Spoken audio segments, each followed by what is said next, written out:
December 7, 1941, OT District, Tokyo, Japan. Through his office window, Admiral Yamamoto could see the Imperial Palace grounds bathed in morning light. Celebrations erupted in the streets below as news of the Pearl Harbor attack spread through the capital. In the past 12 hours, Japanese carrier planes had struck Pearl Harbor with devastating precision. 8 battleships damaged or sunk, 2,400 Americans dead, 350 aircraft destroyed. The attack had been Japanese naval aviators had achieved complete surprise, executing their mission with extraordinary skill and courage. Yet Yamamoto sat alone in his office, consumed by dread rather than triumph, while military leaders and government officials celebrated what they believed was a decisive blow against American naval power. Yamamoto understood truth that would haunt him until his death. This attack, which seemed like Japan's greatest victory, would prove to be the catalyst for Japan's inevitable defeat. He had spent years in America, more time than any senior Japanese military officer of his generation. He had walked through the steel mills of Pittsburgh, where blast furnaces produced more steel in a single day than some Japanese mills produced in a month. He had driven past the endless automobile factories of Detroit, witnessing assembly lines that churned out vehicles with mechanical precision that Japanese industry could not match.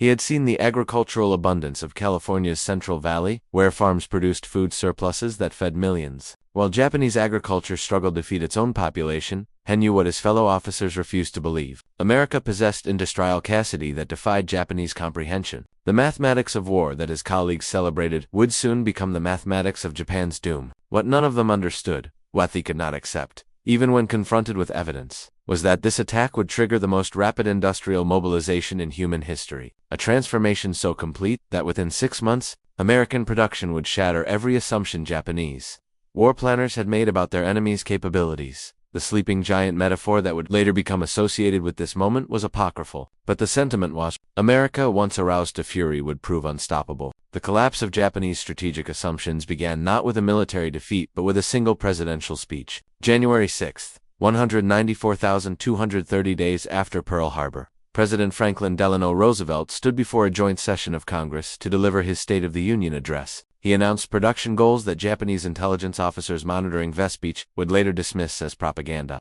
Impossible targets designed purely for American morale. 60,000 aircraft in 1942, 125,000 and 194,345,000 tanks in 1942, 75,000 more and 194,320,000 anti-aircraft guns in 1942, 35,000 and 19436 million tons of merchant shipping in 1942, 10 million tons in 1943. These were not single-year goals, as Japanese analysts initially interpreted them. Roosevelt was announcing a 2-year production program, but even understood correctly, the targets seemed fantastical. To put these numbers in context, Japan had produced approximately 5,000 aircraft in 1941. America had built approximately 19,000 military aircraft that same year, nearly 4 times Japanese output even before mobilization began. The gap was already substantial, but Roosevelt was demanding production increases that would dwarf anything the world had ever seen. Consider the mathematics. Roosevelt called for 60,000 aircraft and 194,212 times what Japan had produced in 1941, and more than 3 times what America itself had built. The entire Japanese aircraft industry, operating at maximum capacity with every factory running multiple shifts, produced roughly the same output as a single.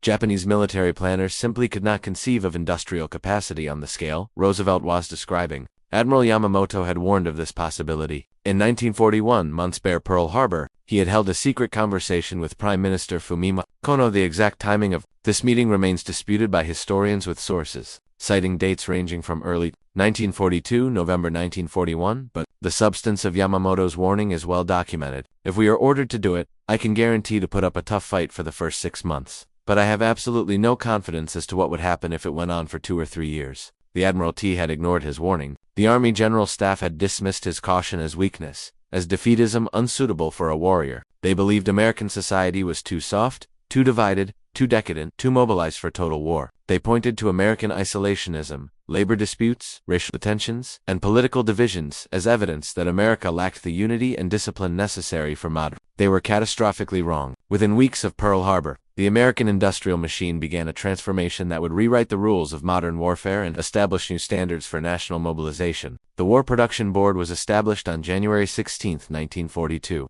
exactly 40 days after the attack. Chairman Donald Nelson, a former Sears executive with military experience, received authority unprecedented in American peacetime history. He could commandeer factories, redirect raw materials, set production quotas, transform entire industries. His power derived from the War Powers Act was nearly absolute in matters of industrial production. The speed of conversion stunned even American observers who understood their nation's industrial capacity. General Motors, the world's largest automobile manufacturer, a corporate giant that epitomized American industrial prowess, produced its last civilian car on February 10, 1942, 64 days after Pearl Harbor. The vehicle, a Chevrolet sedan, rolled off the assembly line at noon. By midnight, the same assembly line was being reconfigured for tank production. By March 1st, the massive Willow Run plant outside Detroit, purpose-built by Ford tow manufacturer B-2 for Liberator bombers, had begun production. The plant was so large that it had its own railway system, its own power plant, and its own fire department. At peak production, Willow Run produced one complete bomber every 63 minutes.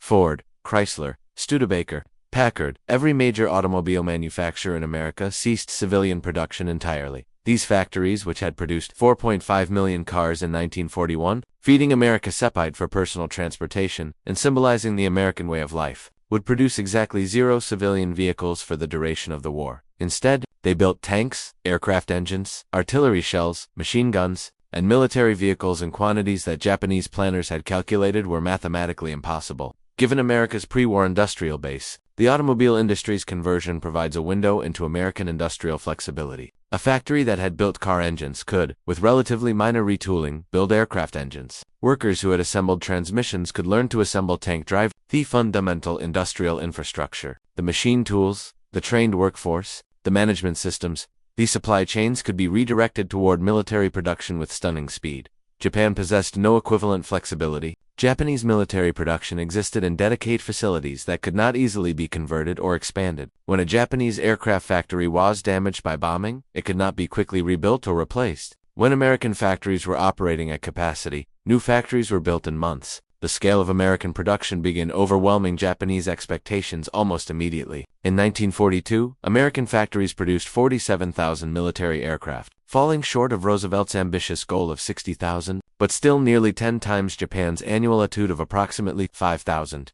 By 1943, production reached 85,000 aircraft, missing Roosevelt's target of 125,000, but still representing more aircraft than existed in the entire world just a decade earlier. These were not just fighters and bombers. They included transport aircraft, reconnaissance planes, trainer aircraft, gliders, and specialized types that Japan was not producing in any significant numbers. By 1944, American aircraft production peaked at 96,000 units. By war's end in 1945, cumulative American production reached 297,000 military aircraft. Japan, mobilizing its entire industrial base for war production and accepting drastic civilian privation, built 85,611 aircraft during the entire war from 1941 to 1945. The American to Japanese production ratio was more than 3-to-1 sustained across 4 years of maximum effort but the disparity was not merely quantitative. It was categorical, representing fundamentally different approaches to industrial warfare. America was fighting a war of material abundance, accepting that some aircraft would be lost to accidents, mechanical failures, or enemy action, but knowing they could be replaced faster than they were destroyed. Japan was fighting a war off scarcity, carefully husbanding resources, unable to replace losses,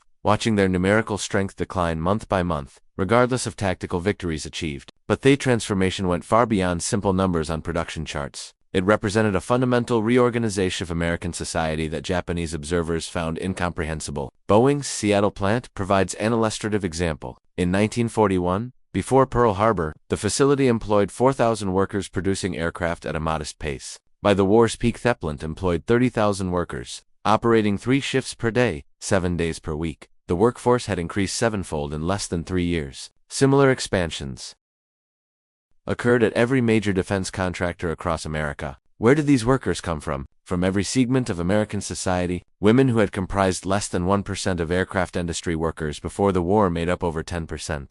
By mid-1942, by March 1943, women comprised 30% of aviation manufacturing employees. By 1945, women made up 65% of the aircraft industry workforce in some facilities. The iconic Rosie the Riveter was not propaganda. She was economic reality representing millions of women who left homes and entered factories to support the war effort. These women were not merely supplemental labor filling clerical roles or light assembly work. They were primary workers performing government tasks previously reserved for men. They welded fusiliers, riveted wing sections, assembled complex engines, operated heavy machinery, read blueprints, performed quality control they worked swing shifts and graveyard shifts. They raised children, managed households, and worked 48-hour weeks in defense plants. Without them, American production goals would have been impossible to achieve. Afrikaners systematically excluded from skilled industrial work in peacetime America. Through both formal discrimination and informal barriers found new employment opportunities in defense plants. Executive Order 8802, signed by Roosevelt in June 1941, prohibited racial discrimination in defense industries. While discrimination certainly continued in practice, the manpower demands of total war forced American industry to tap labor pools previously excluded. By 1945, over 1 million African Americans worked in defense industries, gaining skills, earning wages, and developing expectations of equality that would fuel the post-war civil rights movement. Teenagers left high schools to work in factories with special programs allowing students to work half days. While continuing education, the elderly came out of retirement, bringing experience and work ethic to factories desperate for skilled labor. Disabled individuals found employment in positions suited to their capabilities. The massive labor mobilization drew upon every available person in American society. By 1944, over 18 million Americans worked in defense-related industries. Nearly 1 in 7 people in the entire nation. The Liberty Ship program exemplified American industrial capacity and innovative manufacturing approaches. These cargo vessels designed to be built quickly with semi-skilled labor using standardized components began rolling off production lines at unprecedented rates. The most famous example was the SS Robert E. Perry, built in 4 days, 15 hours, and 29 minutes at Kaiser Shipyards in Richmond, California. This record was deliberately set as an incentive demonstration with experienced workers, stockpiled materials, and special preparations. It was far faster than normal construction times, which averaged 42 to 50 days per ship. But even the normal pace was remarkable by historical standards. Ships that previously took months to build were being launched in weeks. At peak production in 1943, American shipyards launched 3 Liberty ships per day, 18 merchant vessels per week, 75 per month. By war's end, America would produce 2,710 Liberty ships, each one carrying 10,000 tons off, together representing more shipping capacity than existed in the entire Japanese merchant marine. At Thor's start, Japan's entire merchant ship construction program, operating at maximum wartime capacity, produced approximately 15 ships per month at peak. The disparity was overwhelming and strategically decisive. Consider the strategic implications of this shipping disparity. America could sustain military operations across 2 oceans, simultaneously supplying forces in Europe and the Pacific, maintaining civilian prosperity at home, and sending massive aid to allies, including Britain, the Soviet Union, and China. Japan could barely maintain supply lines to its own frontline forces, and saw its merchant Marines systematically destroyed by American submarines. By 1945, Japan's merchant fleet had been reduced to approximately 10% of its pre-war tonnage, strangling Japanese industry of raw materials and military forces. The mathematical impossibility of Japanese victory became clear to any analyst willing to examine production statistics objectively. But Japanese military leadership refused to acknowledge reality. Lieutenant Commander Minoru Gender, one of the principal architects of the Pearl Harbor attack and one of Japan's most brilliant aviation tacticians, wrote in his diary in March 1942, barely 3 months into the war, "We achieved tactical surprise,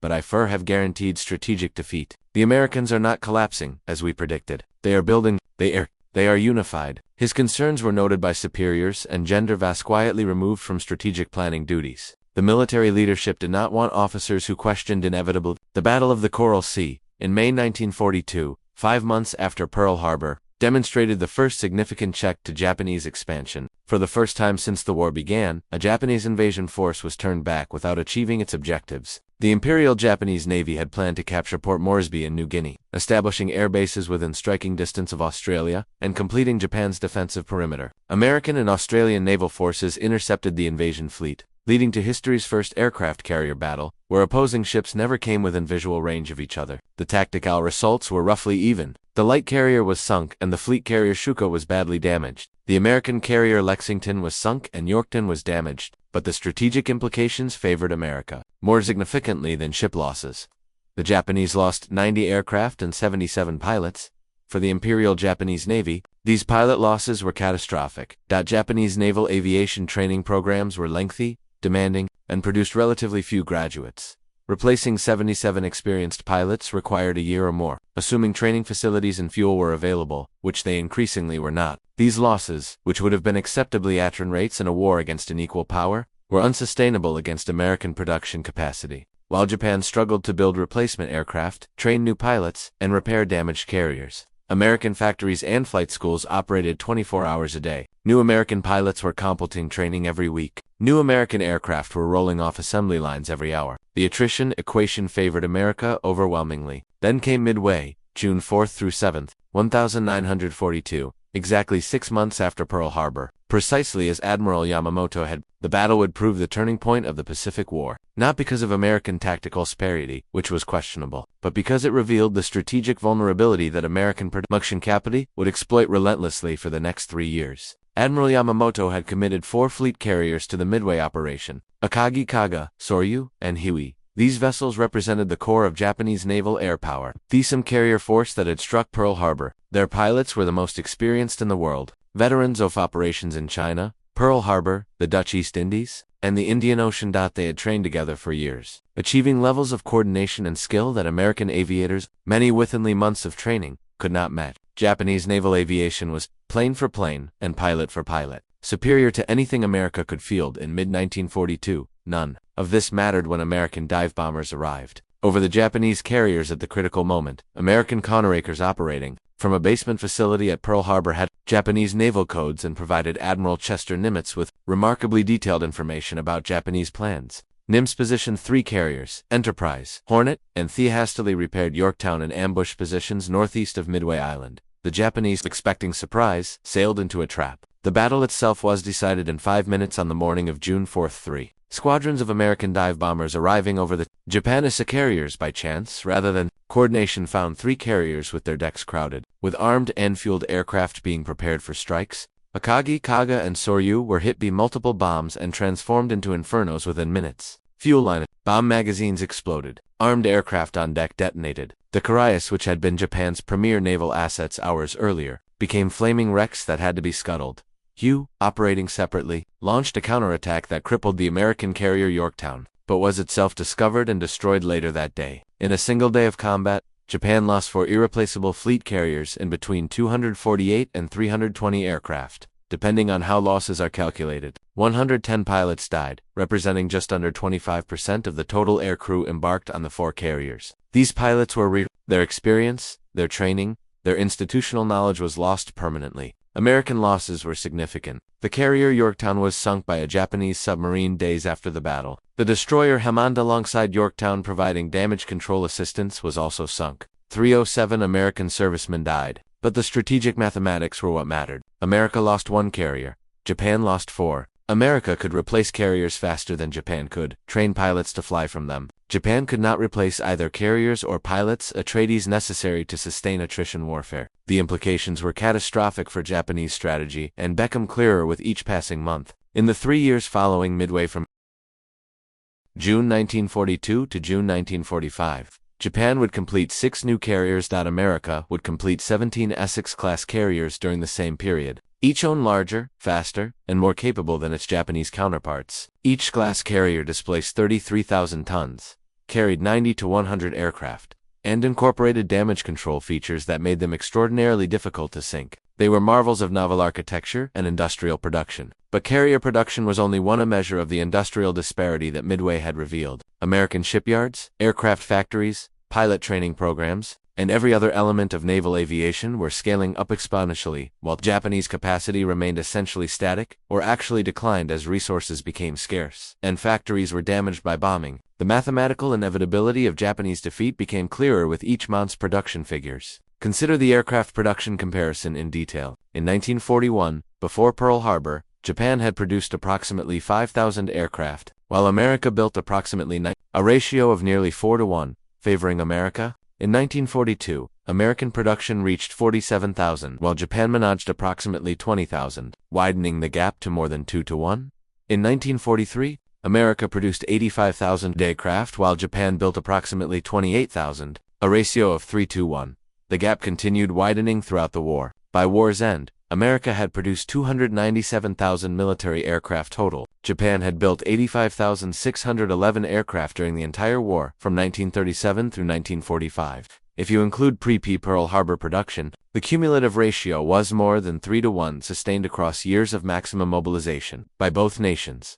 But simple ratios understate the disparity because American aircraft were on average larger, more complex, longer-ranged, and more heavily armed than Japanese aircraft. A B-29 Superfortress earned far more industrial capacity than a Zero fighter. Yet both count as single aircraft in production. The disparity extended to every category of war production, revealing systematic American industrial dominance across all measures. Tanks provide perhaps the starkest comparison. America produced 86,000 tanks during World War II, including 33,000 Sherman medium tanks, the primary American armored vehicle in both Europe and the Pacific. Japan produced approximately 6,500 tanks over the same period, and most of these were light tanks weighing less than 20 tons, unsuitable for combat against American mediums weighing 30 tons. The Type 97 Chiha, Japan's most numerous medium tank, weighed 15 tons, carried a 57mm gun, and had armor protection of only 25mm at maximum thickness. The Sherman, in contrast, weighed 30 tons, mounted a 75mm gun, and had 50mm frontal armor.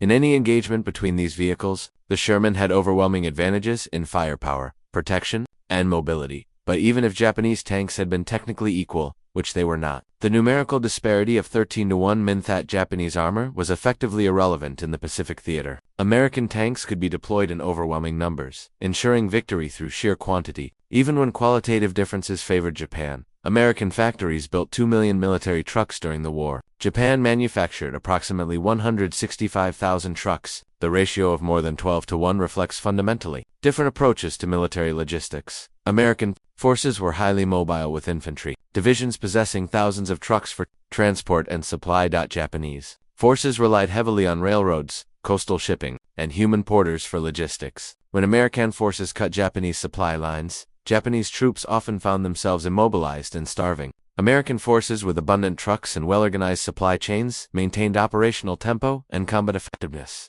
even in remote locations. American shipyards launched approximately 6,800 naval vessels during the war, including aircraft carriers, battleships, cruisers, destroyers, submarines, and auxiliary vessels. Japan completed fewer than 1,000 naval vessels. The disparity was overwhelming in every category. America built 24 Essex-class fleet carriers. Japan completed 6 fleet carriers after Midway. America built over 400 destroyer escorts for convoy protection. Japan built fewer than 70 escort vessels. America launched approximately 200 submarines. Japan built approximately 100 submarines, but American submarines proved far more effective in commerce raiding and ultimately destroyed Japanese merchant shipping. The submarine war in the Pacific demonstrates how industrial capacity translated directly into strategic results. American submarines appearing from bases in Pearl Harbor, Australia, and later the Philippine Sea destroyed Japanese merchant shipping. By war's end, American submarines had sunk approximately 60% of all Japanese merchant vessels and 30% of the Japanese Navy. This maritime blockade starved Japanese industry of oil from the Dutch East Indies, rubber from Malaya, iron ore from the Philippines, and food from throughout the empire. Japan's war economy collapsed, not from lack of will, but from lack of raw materials that could no longer be transported safely. Japan began the war with approximately 6 million tons of merchant shipping. By August 1945, less than 10% remained operational. Japan could not replace these loss. Shipyards were operating at reduced capacity due to material shortages and bomb damage. America was building merchant ships faster than Japanese submarines could possibly sink them, and Japanese submarines focused on warships rather than merchant vessels anyway. A strategic mistake that squandered one of Japan's few potentially effective weapons. But raw numbers only partially explained the industrial chasm that separated the American production was not merely larger in scale, it was fundamentally different in character, representing a level of industrial integration, technological, and organizational efficiency that Japan could not match with available resources and technology.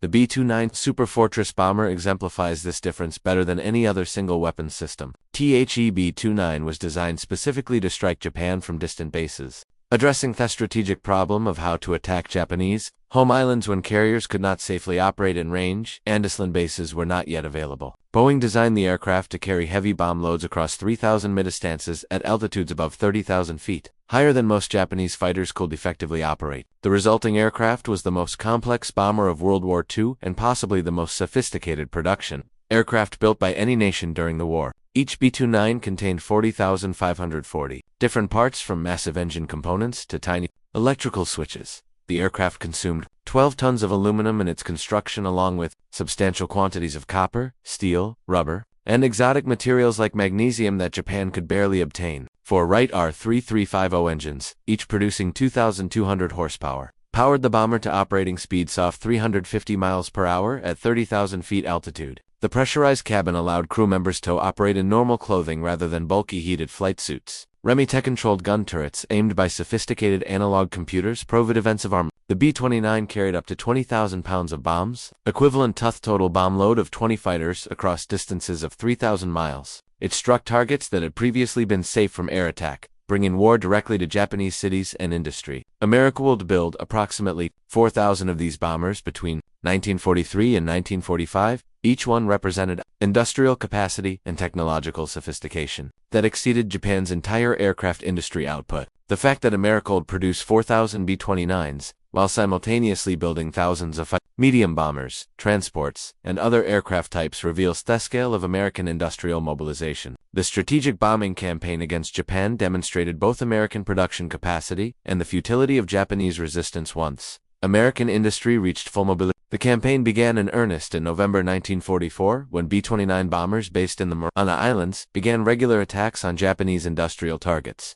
Initial raids used high-altitude precision bombing, attempting to destroy specific factories. Results were disappointing due to weather, navigation difficulties, and Japan's dispersed industrial base. In March 1945, Major General Curtis Lame changed tactics, ordering low-altitude, nighttime incendiary raids against Japanese cities. The results were devastating. The firebombing of Tokyo on the night of March 9 to 10, 1945 employed 334 B-29 bombers carrying 1,665 tons of incendiary bombs designed to start uncontrollable fires in densely packed wooden structures. The attack created a firestorm that destroyed 16 square miles of Tokyo, killing approximately 100,000 people in a single night. More casualties than would result from the atomic bombing of Hiroshima or Nagasaki. The firestorm created temperatures exceeding 1,000 F, hot enough to boil water in canals and melt glass. People who sought refuge in water were boiled alive. Those who remained in buildings were incinerated. Those who fled into streets were suffocated by smoke or consumed by fire.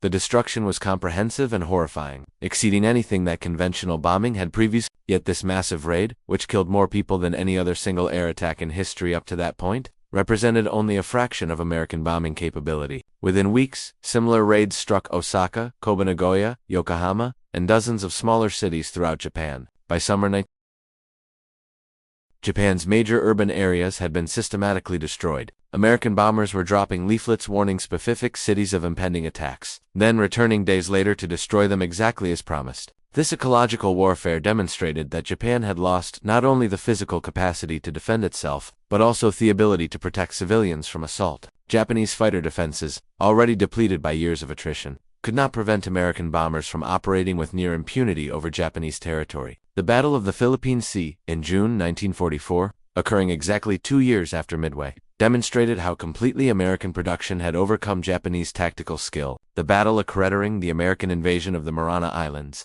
strategically vital because their capture would place B-29 bombers within range of Japan. The Japanese Navy launched Operation Ago, committing 9 carriers and supporting vessels in an attempt to destroy American carrier forces and prevent the Marianas invasion. Japanese naval aviation, which had been the world's finest in 1941, had been systematically streaked through 2 years of attrition warfare. Experienced pilots killed in battles had been replaced by hastily trained recruits with minimal flight time and no combat experience. These new pilots flying against American carrier groups that had expanded exponentially since Midway were in what American pilots would call the Great Marianas Turkey Shoot. On June 19, 1944, Japanese carrier aircraft launched massive strikes against American carriers. American fighter defenses, guided by radar and coordinated by experienced fighter directors, intercepted Japanese formations. Their assault was catastrophic for Japan. More than 600 Japanese aircraft were destroyed in a single day, shot down by fighters or anti-aircraft fire. American losses were approximately 30 aircraft. The exchange ratio exceeded 20 to 1 favoring America. For Japan,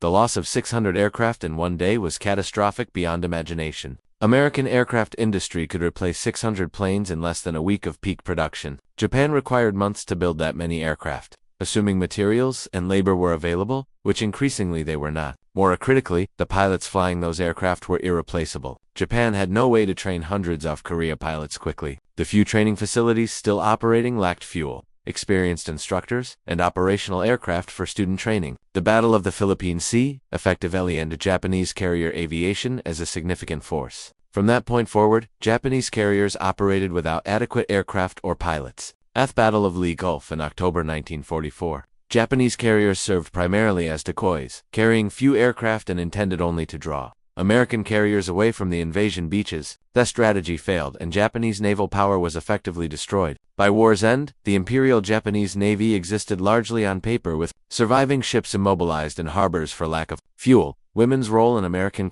production deserves particular emphasis because it represented social mobilization that Japanese planners had not anticipated and could not replicate. In pre-social conventions restricted women primarily to domestic roles or limited employment opportunities in teaching, nursing, secretarial work, and light manufacturing. Heavy industrial work was exclusively male domain. Defense industries employed virtually no women before 1941. Pearl Harbor changed everything. As millions of American men entered military service, defense industries faced critical labor shortages. The War Manpower Commission, established in April 1942, coordinated efforts to recruit women into defense work. The famous Rosie the Riveter recruitment campaign, featuring a determined woman with rolled-up sleeves declaring "We can do it," symbolized the national effort to recruit women into factories. The response was overwhelming. By 1943, over 6 million women worked in defense industries, comprising approximately 35% of the total defense workforce. In aircraft manufacturing, women made up 65% of workers in some facilities. These women performed every job previously reserved for men. They welded fuselage with acetylene torches. They operated massive hydraulic presses forming aluminum sheets. They assembled complex engines with thousands of precisely fitted parts. They read technical blueprints. They performed quality control inspections. They drove forklifts, operated cranes, worked on assembly lines producing everything from bullets to battleships. The social implications were profound and lasting. Women who had never worked outside their homes discovered capabilities they had not known they possessed. They earned wages, gained economic independence, developed skills and confidence. After the war, many returned to domestic roles, but the experience fundamentally changed American society. The women who built B-29s and Liberty ships would raise daughters who demanded equality. The industrial mobilization of World War II planted seeds for the feminist movement of the 1960s and wet 70s. Japan had no equivalent mobilities of female labor. Japanese women certainly contributed to the war effort through agricultural work, light manufacturing, and civil defense.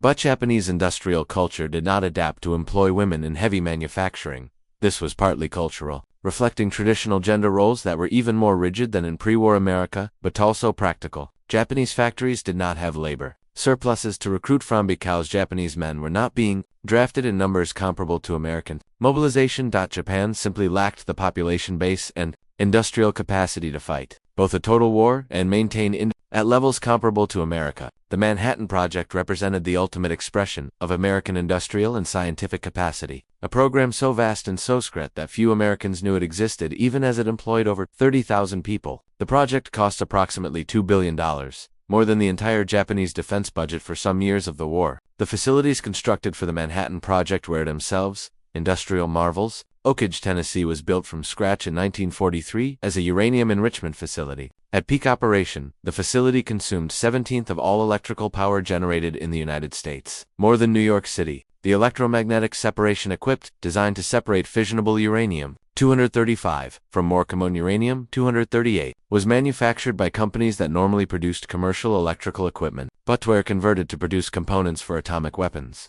Hanford, Washington, constructed simultaneously, produced plutonium in nuclear reactors that had never been operated at that scale.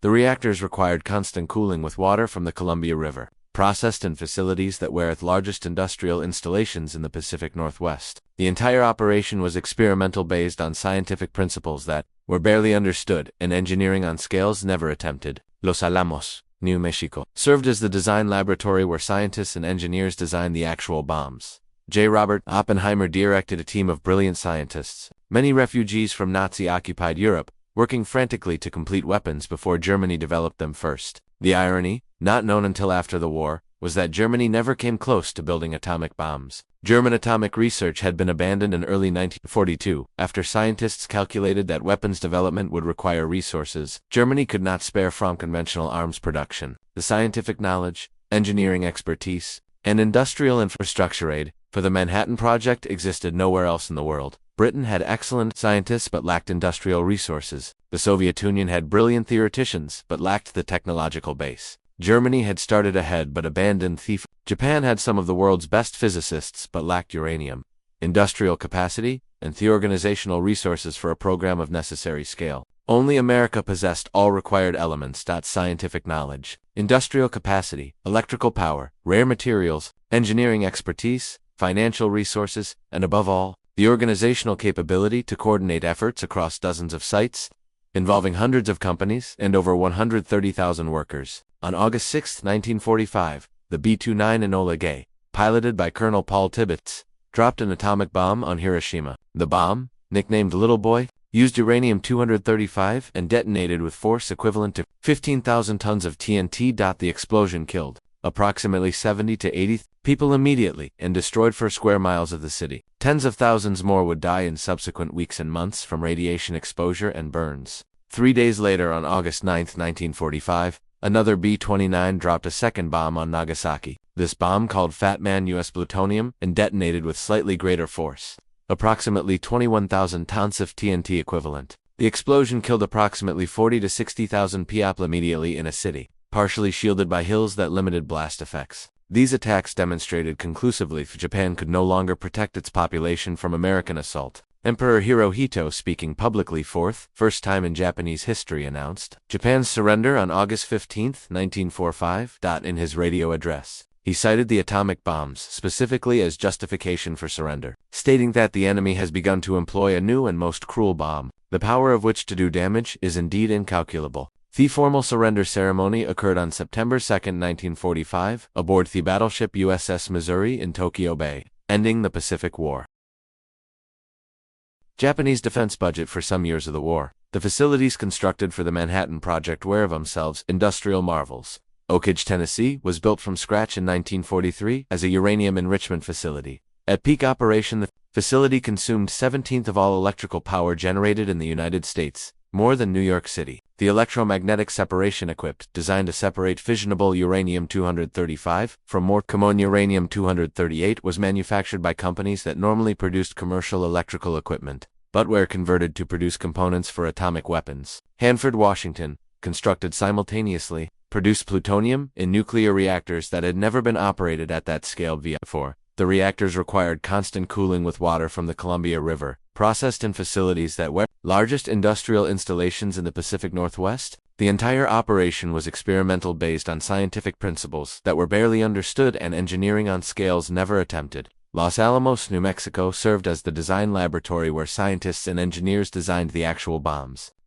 Robert Oppenheimer directed a team of brilliant scientists, many refugees from Nazi-occupied Europe, working frantically to complete weapons before Germany developed them first. The irony, not known until after the war, was that Germany never came close to building atomic bombs. German atomic research had been abandoned in early 1952 after scientists calculated that weapons development would require resources Germany could not spare from conventional arms production. The scientific knowledge, engineering expertise, and industrial infrastructure aid for the Manhattan Project existed nowhere else in the world. Britain had excellent scientists but lacked industrial resources. The Soviet Union had brilliant theoreticians but lacked the technological base. Germany had started ahead but abandoned the effort. Japan had some of the world's best physicists, but lacked uranium, industrial capacity, and the organizational resources for a program of necessary scale. Only America possessed all required elements. Scientific knowledge, industrial capacity, electrical power, rare materials, engineering expertise, financial resources,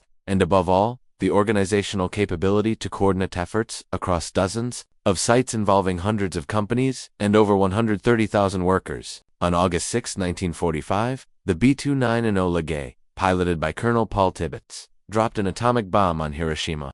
The bomb, nicknamed Little Boy, used uranium-235 and detonated with force equivalent to 15,000 tons of TNT. The explosion killed approximately 70 to 80,000 people immediately and destroyed square miles of the city. Tens of thousands more would die in subsequent weeks and months from radiation, exposure, and burns. 3 days later, on August 9, 1945, another B-29 dropped a second bomb on Nagasaki. This bomb, called Fat Man US plutonium, and detonated with slightly greater force, approximately 21,000 tons of TNT equivalent. The explosion killed approximately 40 to 60,000 people immediately in a city, partially shielded by hills that limited blast effects. These attacks demonstrated conclusively that Japan could no longer protect its population from American assault. Emperor Hirohito, speaking publicly, first time in Japanese history, announced Japan's surrender on August 15, 1945.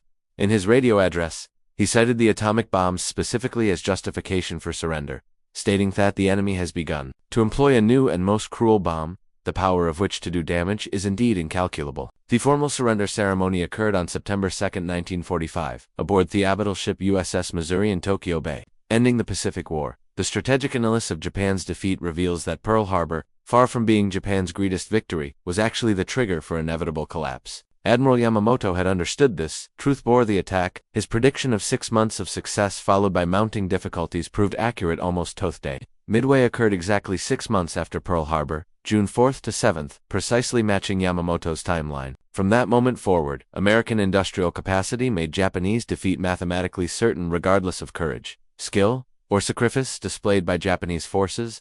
Japanese military planners had made several catastrophic miscalculations, each one compounding the others to create strategic disaster. First, they underestimated American industrial capacity by a factor of 10 or more. They knew America produced more than Japan, but fundamentally misunderstood the scale of potential American mobilization. Second, they assumed Americans as too soft, too divided, too decadent to mobilize effectively for total war. They believed Americans loved comfort and would not accept sacrifices necessary for victory. Pearl Harbor proved them disastrously wrong, unifying American public opinion and creating determination to fight until Japan surrendered. Third, Japanese planners believed military excellence could compensate for material inferiority. They assumed superior training, fighting spirit, and tactical skill would allow Japanese forces to achieve victory despite inferior numbers.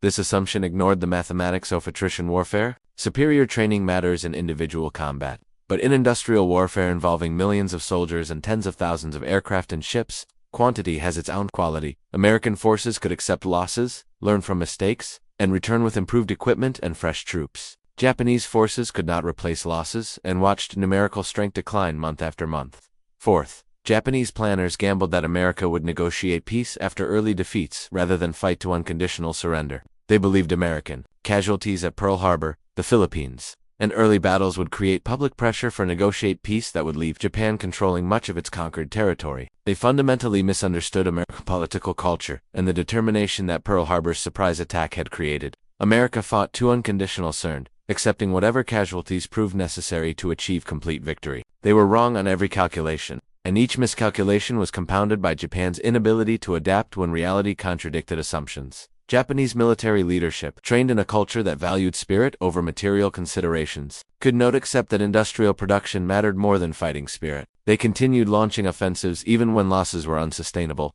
believing determination would somehow overcome mathematical reality. American production statistics tell the story of systematic industrial mobilization that defeated Japan. As surely as bombs and bullets, 297,000 aircraft, 86,000 tanks, 2 million military trucks, approximately 6,800 naval vessels. These numbers represent production achieved while simultaneously fighting Germany and Italy in Europe and North Africa, maintaining civilian standards of living far above subsistence levels, and actually expanding the American economy overall. Between 1941 and 1945, American gross national product increased by approximately 70% while producing enough military equipment to supply not only American forces but also substantial Allied forces, including Britain, the Soviet Union, China, and Free French forces. Japan could not remotely approach this output, even when devoting all resources to military production and accepting drastic civilian privation. By 1944, Japanese civilians were on subsistence rations. Cities were being evacuated to reduce food requirements.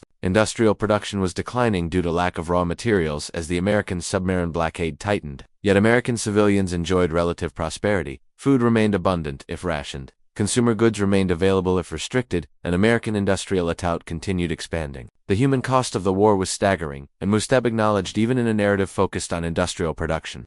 Japan suffered approximately 2.1 to 2.5 million military deaths and 550,000 to 800,000 civilian deaths, with uncertain tied to incomplete records and ongoing debate about casualties from atomic debombings and firebombing. American casualties in the Pacific Theater were approximately 100,000 killed and 300,000 wounded. Significant numbers, but proportionally far smaller than Japanese losses. The disparity in casualties wrecks the fundamental reality of the conflict. America could sustain law's ascend, replace them with fresh troops, new equipment, and maintained morale. Japan could not. Every ship sunk, every plane shot down, every soldier killed represented irreplaceable loss for Japan, but temporary setback for America. By 1945, Japan was fielding inexperienced pilots with minimal training, operating damaged aircraft patched together from spare parts, burning alternative fuels made from pine tree roots because petroleum was unavailable. American forces with better trained pilots, flying superior aircraft operating from secure bases with ample supplies. Post-war interviews with Japanese military leaders revealed the psychological effect of American production capacity. General Kowabe Torito, who served on the Imperial General Staff throughout the war, stated in post-war interrogations that Japanese planners had fundamentally misunderstood American industrial power. He acknowledged that Japan would have needed to increase industrial production 20-fold to match American output, something that was physically impossible given Japan's resource base, industrial technology, labor force, and geographic limitations. The strategic conclusion, he admitted decades after the war, when hindsight made everything clear, should have been obvious before the war began. America would not be defeated through military force because it possessed industrial capacity that made military victory mathematically impossible. Admiral Yamamoto had known this truth and tried desperately to communicate it to military and political leadership before the war began. He had lived in America from 1925 to 1925, studied at Harvard University, traveled extensively throughout the country, and served as naval aide in Washington from 1926 to 1928.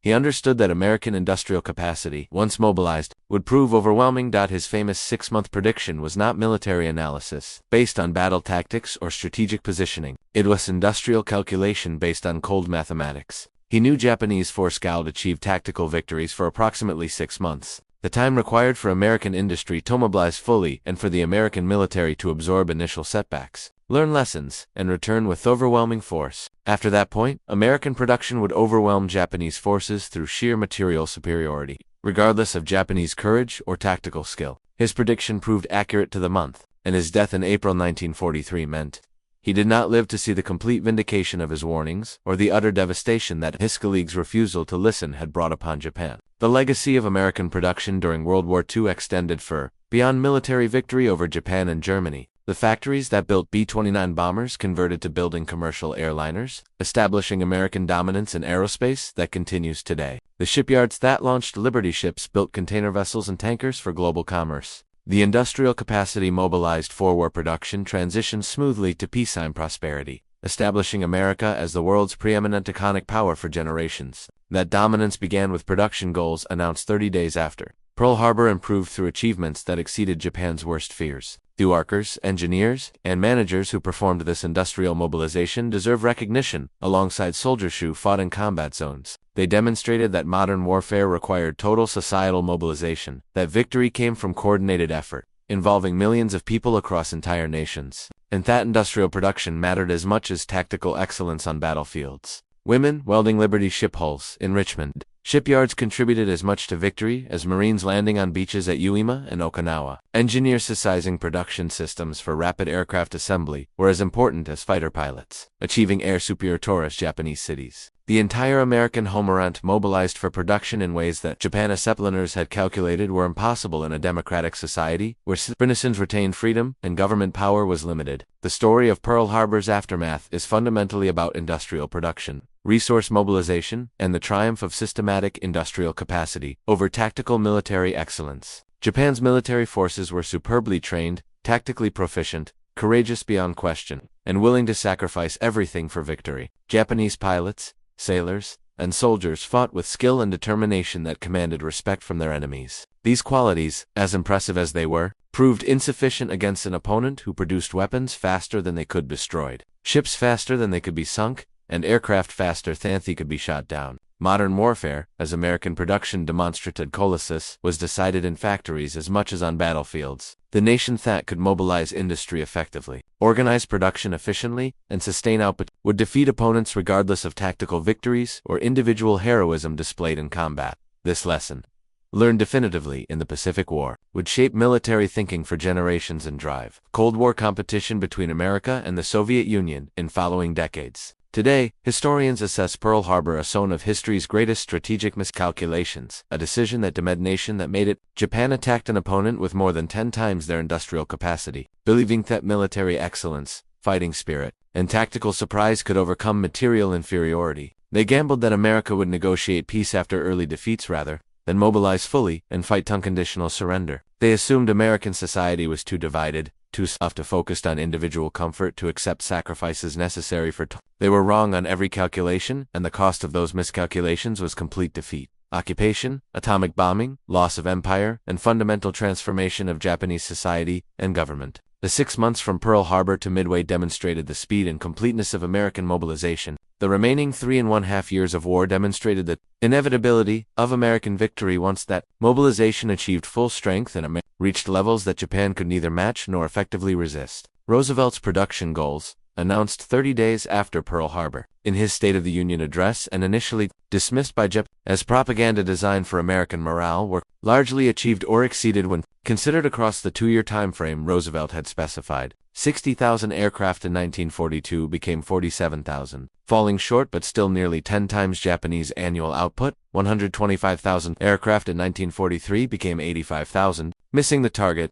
but still dwarfing enemy production and representing more aircraft than existed in the entire world a decade earlier. The tank goals were met or exceeded across the 2-year. 45,000 tanks in 1942 plus 75,000 in 1943 totaling 120,000 was approximately achieved, with American factories ultimately producing 86,000 tanks during the entire war. The shipping goals were exceeded dramatically, with American shipyards launching far more tonnage than Roosevelt had requested. The anti-aircraft gun production met or exceeded targets. The story of Japanos expectations versus American industrial reality stands as enduring testament to the danger of misunderstanding your opponent's capabilities, of making strategic decisions based on assumptions rather than facts, and of believing what you wish were true rather than accepting reality. Japan's military planners made calculations based on incomplete information, cultural assumptions that proved false, systematic underestimation, American resolve, and strategic wishful thinking that ignored country. They believed what they wanted to believe, what fits their preconceptions out American weakness and Japanese superiority, rather than conducting cold mathematical analyses of relative industrial capacity and strategic resources. Admiral Yamamoto, who had lived in America and understood American industrial capacity firsthand, tried desperately to warn them. His warnings were ignored, dismissed as defeatism, treated as lack of fighting spirit. The result was catastrophic defeats, occupation by foreign forces for the first time in Japanese history, atomic bombing, loss of empire, and complete transformation of Japanese government and society. The magnitude of American achievement becomes overwhelmingly clear when examining complete production statistics across all categories. America built 297,000 aircraft while fighting on multiple continents and oceans. Japan built 85,611 aircraft while focusing primarily on one theater. America produced 86,000 tanks. Japan built approximately 6,500. America launched approximately 6,800 naval vessels. Japan completed fewer than 1/3 in every single category of military production. In every measure of industrial output, in every comparison of war-making capacity, the disparity was overwhelming, sustained across and ultimately decisive in determining war outcomes. The final verdict on Pearl Harbor's strategic value comes from Japanese sources themselves, from the officers and leaders who planned and executed the attack and lived to see its consequences. Admiral Yamamoto, before his death on April 18, 1943, when his aircraft was shot down by P-38 Lightning fighters flying from Henderson Field on Guadalcanal in an ambush enabled by Codering, had written privately that the attack had been a tactical success, but a strategic catastrophe of the first magnitude. It destroyed battleships, impressive targets that made good propaganda, but were increasingly obsolete in carrier warfare. While missing the carriers that would prove decisive, it unified American public opinion, which had been divided between interventionists and ISIL, creating national consensus for total war that might have been impossible to achieve through normal political processes. It guaranteed American entry into war with fury and determination rather than reluctant participation that Japan might have managed through diplomatic means. Most fatally, It awakened American industrial capacity, mobilized American society completely, and triggered the transformation that made Japanese defeat inevitable. The attack that was supposito American naval power and enabled Japanese victory, instead, guaranteed Japanese defeat by mobilizing an opponent whose industrial capacity, once aroused, proved unstoppable. By striking Pearl Harbor in a surprise attack that Americans perceived as treacherous and dishonorable, Japan triggered the most rapid and complete industrial mobilization in human history. The transformation occurred because American industrial capacity, which Japanese planners had fundamentally misunderstood and systematically underestimated, mobilized with unprecedented speed, achieved unprecedented scale, and operated with unprecedented efficiency. The workers in American factories won the Pacific War, as certainly as soldiers in combat zones. The women welding bomber fuselages, the men casting tank armor, the engineers optimizing production lines, the managers coordinating every person who contributed to American industrial output from December 1941 through August 1945 helped defeat Japan. The industrial might that shocked Japanese observers and convinced them of inevitable defeat was not propaganda, not exaggeration, not temporary achievement. It was mathematics, cold calculation, systematic mobilization of resources and capabilities that Japan could never match. And it rewrote the strategicalance of the Pacific War in 6 transformative months from December 7, 1941 to June 7, 1942, demonstrating conclusively that modern warfare would be won by industrial capacity as much as military skill, that production mattered as much as tactics, and that nations attacking opponents with vastly superior industrial resources did so at risk of complete destruction. The transformation of American society during this period deserves deeper examination because it represents perhaps history's most complete example of democratic mobilization for total war. Unlike authoritarian regimes that could command sacrifice through force, American mobilization occurred through voluntary participation, economic incentives, patriotic appeals, and social pressure. Defense workers earned good wages, often better than pre-war employment. Women tearing factories gained economic independence, along with patriotic purpose. African mons found opportunities previously denied them. The mobilization succeeded not through coercion but through aligning individual interests with national goals. The War Production Board under Donald Nelson, succeeded by Julius Krug in 1944, coordinated industrial mobilization with remarkable effectiveness, considering the scale and complexity of the task. The board allocated scarce materials, set production priorities, resolved conflicts between competing demands, and ensured that production facilitious operated at maximum capacity. The board's work represented economic planning on scales previously attempted only by totalitarian governments. Yet, it operated within democratic constraints, responding to political pressures, negotiating with industry leaders, and maintaining public support. The achievement becomes even more remarkable when considering the obstacles overcome. American industry in 1941 was not prepared for war production. Factories designed for civilian goods required workers needed training for unfamiliar tasks. Supply chains had management systems developed for peacetime production proved inadequate for wartime demands. Yet within months, American industry transformed itself completely, achieving production levels that Japanese observers found literally incredible. Even when confronted with evidence, the speed of transformation, Japanese planners had considered possible. In their calculations of American Japanese analysts had assumed that democratic societies with contingent trusts and limited government power would mobilize slowly and incompletely. They assumed labor disputes would disrupt production, that racial tensions would undermine cooperation, that political divisions would prevent unified action. The unity and speed of American mobilization after Pearl Harbor shattered these assumptions completely. Consider the social implications of this mobilization. Women entering factories in massive numbers challenged traditional gender roles and demonstrated capabilities that pre-war society had denied or ignored. African-Americans gaining industrial employment and military service challenged racial segregation and planted seeds for civil rights movements that would transform American society in following decades. The shared experience of war mobilization, of working toward common goals, of sacrificing for collective good, strengthened American national identity and demonstrated that democratic societies could mobilize as effectively as authoritarian regimes without sacrificing. The Japanese military leadership's fundamental misunderstanding of American society contributed directly to strategic defeat. They believed democracy was weakness, that freedom meant decadence, that individualism prevented collective action. Pearl Harbor proved them catastrophically wrong. American democracy aroused to fury by surprise attack, mobilized more completely and effectively than Japanese authoritarianism. American individualism, channeled toward national purpose, achieved more than Japanese conformity. American diversity, drawing upon talents and energies of every group in society, outproduced Japanese homogeneity. The lessons extended beyond World War II, shaping Cold War competition and influencing military thinking for the nation that could mobilize industrial capacity most effectively, that could organize a production most efficiently, that could sustain output most reliably, would possess decisive advantages and prolonged. This understanding drove Cold War arms races, space competition, and technological development. The pattern established in the Pacific War, where American industrial capacity proved decisive, repeated in Cold War competition, where American economic strength ultimately exceeded Soviet capacity, despite Soviet advantages and some military technologies.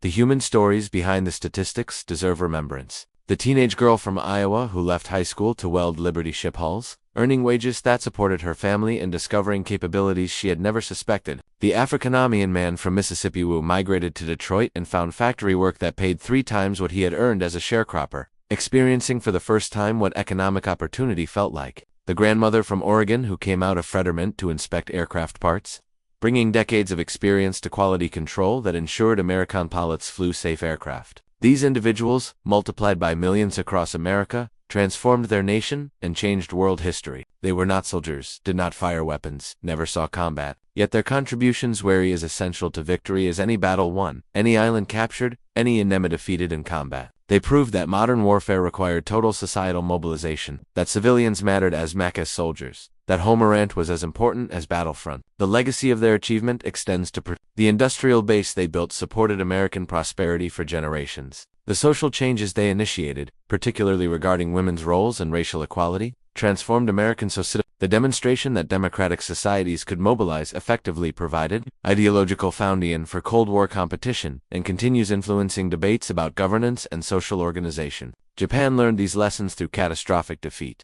Through occupation, through fundamental transformation of society and government, the Japan that rose from defeat became one of the world's most successful democracies and industrial powers, building prosperity through peaceful competition rather than military conquest. This transformation occurred partly because Japanese leaders who survived the war understood what had defeated them. They had witnessed American industrial capacity firsthand. They understood that prosperity came from production, not conquest, from cooperation, not coercion, from freedom, not authoritarianism. The world learned these lessons by watching American industry transform warfare itself, establishing patterns and principles that would shape military competition for generations and define the nature of great power conflict in the industrial age. The 6 months from Pearl Harbor to Midway proved that surprise attacks and tactical brilliance were insufficient against opponents possessing overwhelming industrial. The remaining years of war proved that once mobilized, American industrial capacity could sustain military operations across multiple theaters, simultaneously while maintaining civilian prosperity, something no other nation achieved during World War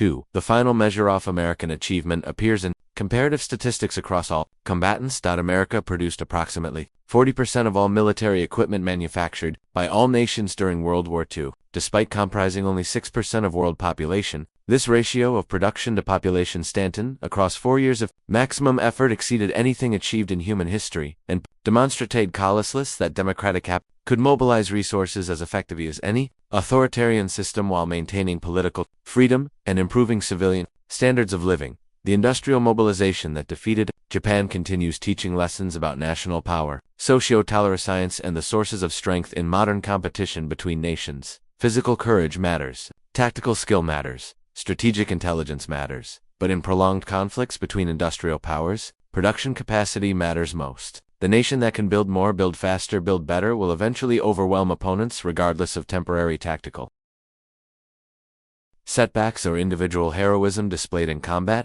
Admiral Yamamoto understood this truth and tried to warn his nation. His warnings were ignored with catastrophic results. The attack on Pearl Harbor, intended to American naval power and enable Japanese civic, instead aroused American industrial might and guaranteed the 6 months from December 7, 1941 to June 7, 1942 saw American production accelerate from peacetime to wartime levels with unprecedented speed. The numbers tell a story of systematic mobilization that overwhelmed Japanese capacity completely. In January 1942, just weeks after Pearl Harbor, American factories were already retooling for war production. By February, automobile production had ceased entirely. By March, aircraft production was accelerating noticeably. By April, shipyards were launching vessels at unprecedented rates. By May, the battle off Coral Sea demonstrated that American naval power was recovering rapidly. By June, at Midway, American forces delivered a blow from which Japan would never recover. Each month brought new evidence of American industrial power mobilizing effectively. Each month saw production figures exceed previous records. Each month demonstrated that Roosevelt's seemingly impossibly produced goals were becoming reality. Japanese intelligence officers monitoring American production through various sources struggled to believe their own reports. The numbers seemed impossible, yet they were real, verified, undeniable. The following 3 years saw that production sustained and expanded until victory was achieved completely, unconditionally, and irreversibly. American forces island-hopped across the Pacific, each operation supported by overwhelming material superiority. American submarines strangled Japanese commerce,